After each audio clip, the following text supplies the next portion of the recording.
Hello my fellow eggheads, this is Liz. I'm a certified technician and today we're going to be discussing how to remove and replace a key on your Razer laptop. So first I'm going to take my flathead and wedge it between my keycap and retainer clip. I'll show you what it looks like. And that flathead screwdriver is going to be holding down the retainer clip so I am free to pull the keycap off of it while keeping it held down. I have a link to the flathead I'm using to Amazon in the down below in the comments. So once I have it pulled off, I'm going to take a look at my retainer clip. I'm looking to see what piece of plastic is where the hooks are, on the outside hooks. Like in this, they're on the top.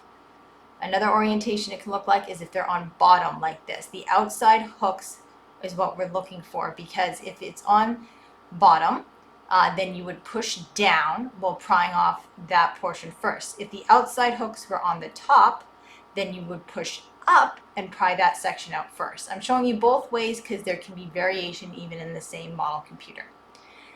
And when you push down, it gives you the wiggle room you need to unhook the plastic without breaking it.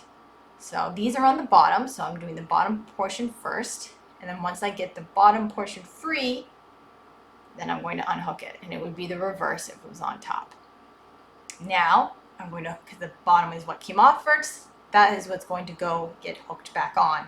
If I had removed the top portion first, then that would get hooked on first. So once I've hooked it and pushed down, then I put the keycap on top and I'm done. Thanks for watching our video. If you found it in any way helpful, please like and share. If you like do-it-yourself computer repair videos, then go ahead and subscribe. If you have any questions or comments, leave them down below and one of our certified repair technicians will answer you. But anyway, from one egghead to another egghead, this is Liz signing out.